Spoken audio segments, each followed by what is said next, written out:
ng gubat, yung gumaganon sila. Ay, sabi ko, ano ba yan, kako? Hey, taba. Flying kiss pa. Ang daming batong lumilipad.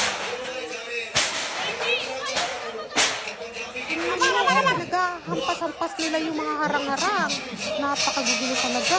Hello mga kapanay, ganito nga pala ang ganap ngayong New Year dito sa Pakistan. Andito pala kami sa Islamabad at pinili nga namin pumunta dito sa Parkview City dahil maganda daw ang fireworks dito tuwing New Year. Ang dami nga mga Christmas lights sa daan at kung mapapansin nyo, umuulan pala pero paambun-ambun lang naman, hindi naman siya masyadong malakas. Nakarating na pala kami at dito nga kami sa dulo nagpark kasi halos wala nang mapaparkan sa malapit kaya dito kami pumunta sa dulo. At ayan nga, ay nagtatakbuhan sila, hindi ko malaman kung bakit. Tapos ito naman bata na ito, tingnan nyo, ganito sa Pakistan, alam nyo?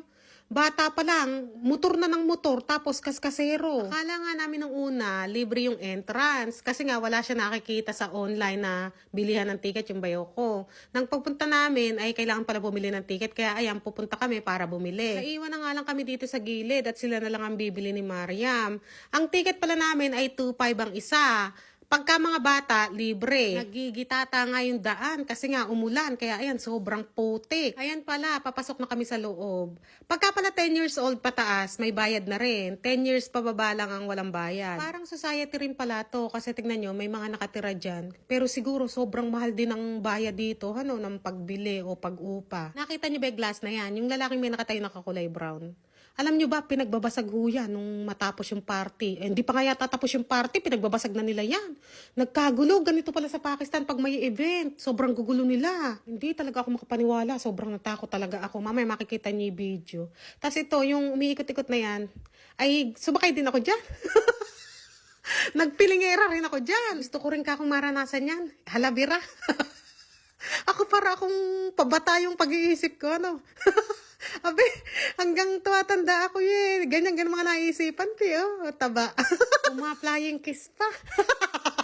Tapos ayan, ang mga anak ko ay nagugutom daw. Gusto na naman ng corn dog na ito. Marami nga rin mamibilan dito ng pagkain kung anik-anik. Kaya ang sabi ko nga ay dyan muna kayo. Magtingin-tingin ako ng pwede kong kainin. At saka syempre pwedeng i-video, yun talaga yun. May mga pakora dyan, samosa at kung ano-ano pa.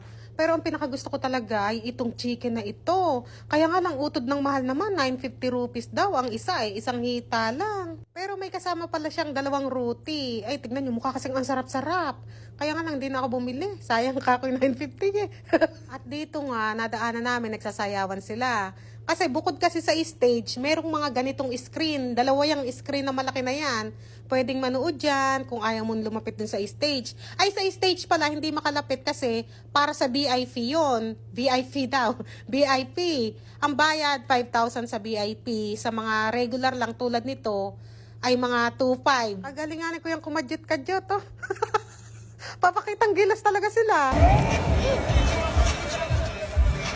Lakad na, lakad. Ang gaganda nga talaga ng mga bulaklak dito. Oh, tapos may fountain pa doon. Kaya ang ganda-gandang tingnan. May mga upuan pala dyan para sa mga family. Ganon, dyan sila maupo. May screen din dyan. Ito naman yung malapit sa stage. Pero malayo-layo pa rin yan. Kasi nga may harang. Papakita ko sa inyo mamaya yung harang. Ayan nga, nagsasayawan na sila dyan habang mga tinuntungan nila yung mga upuan. Dito nga, ay ang saya-saya lang talaga. Pati ako, ang saya-saya ko lang kasi nga maraming kasayawan. Yung bang masaya lang, eh bigla na lang pamayaman, talaga nagkagulo. Ito nga isang lalaki na to, tinitingnan ko, parang hindi siya Pakistani, ano. Iniisip ko, ano kaya ito, parang Pinoy. Pero hindi ko naman na siya tinanong. Ito pala sinasabi ko sa inyo na may harang. Oh, ayan yung harang niya, oh. Diyan sa loob yung stage, dito yung harang. Sabi ko nga sa bayaw ko, lumipat kami sa VIP. Kaya ayan, lumipat kami, bumili kami ng ticket. Kaya nga lang yun, nasayang lang pera namin. Kasi nga, inopen para sa lahat yung gate. Dahil nga nagkakagulo. Ayan o, sila o, sinisira nila yung mga harang. Pumapasok sila para makapasok, sinisira nila para makapasok lang. Napakagugulo pala rito ng Pakistani. Pag may event na ganito. Dito nga, pumasok na kami sa loob. Ayan, dito kami, lumapit kami sa stage. Kaya nga lang pamaya-maya, nagtatakbo ako talaga dyan. Hindi na ako nakapag-video. Sabi ko, pumasok tayo sa kainan. Kasi nga, ang daming batong lumilipad.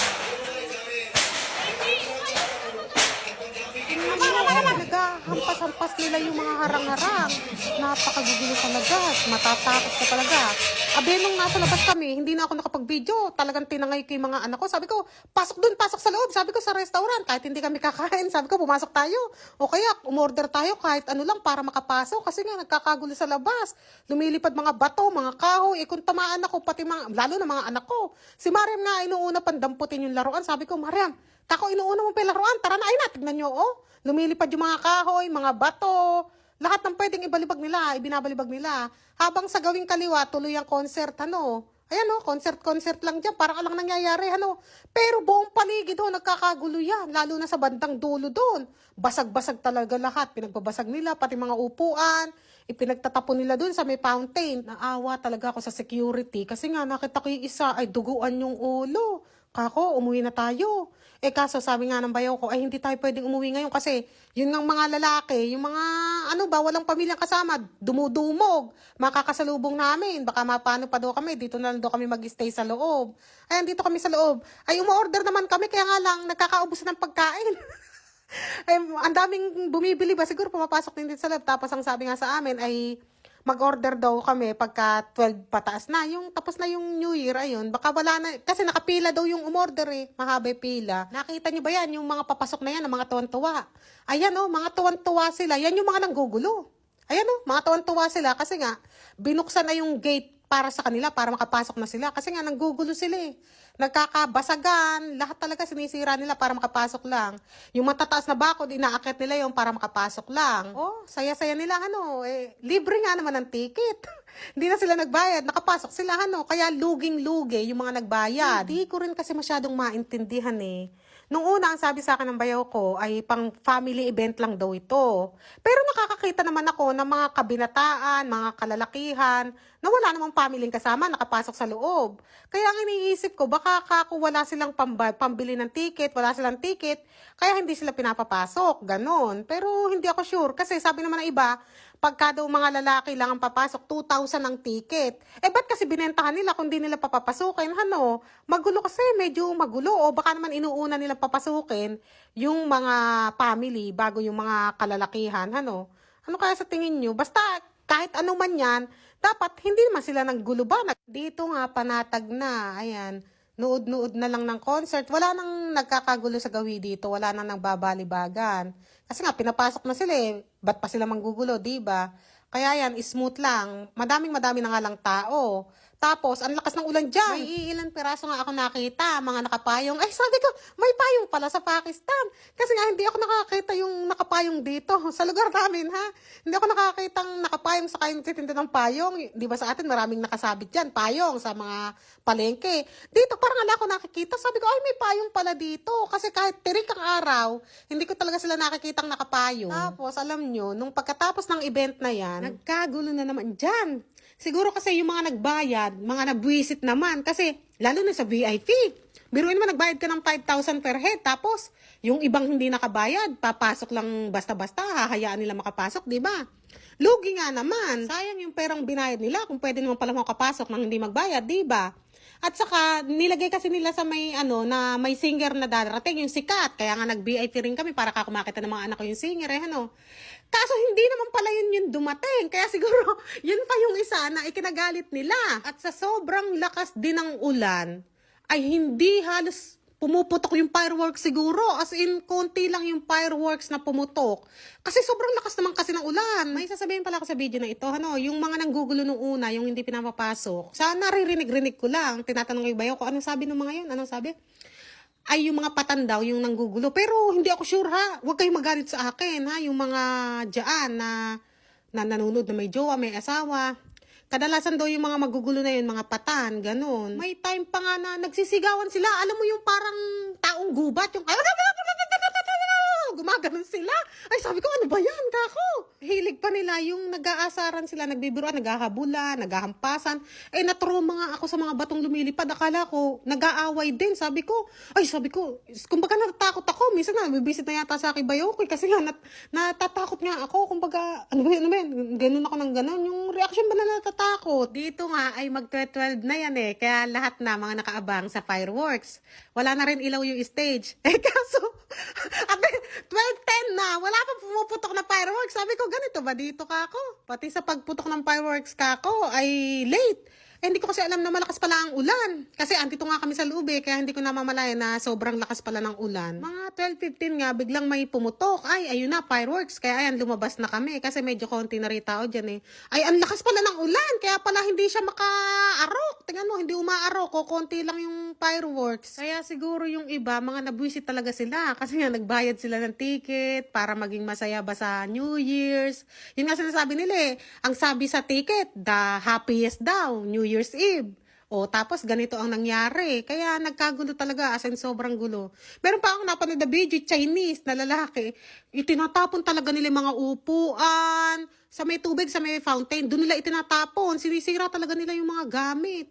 Yung mga ilaw, mga binabasag nila, binabali, inihahagi sa tubig.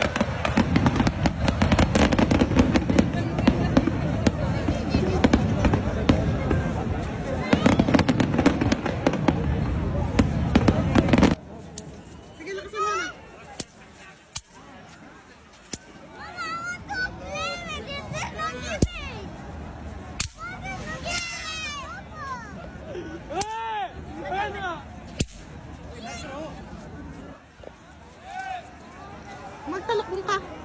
Umuwi na nga kami dyan. Hindi na namin pinanood yung mga nagwawala doon. Kaya hindi ko na naabutan yung mga nagwala. Kasi pumuputok-putok pa. Umuwi na kami. Kasi ganun lang naman. Sabi ko, uwi na tayo. Dahil sobrang traffic din pala dito. Tingnan nyo. Halos hindi umaandar talaga yung mga sasakyan. Ay! Mariam! Mariam! Diyan ka pa talaga sa lupa. Ay, sa tubig. Naglakad na lang doon. Ay, matendang concert. Para maligo. Lakas na ulan, no? Dito sumasayaw sila. Kaya, amin ito. Buhay. Ang biyahe namin papunta hanggang hotel namin ay talaga mga 20 minutes lang. Pero inabot kami ng 2 oras mahigit dito kasi nga sobrang traffic talaga. At hanggang dito nga ay nagsasayawan sila.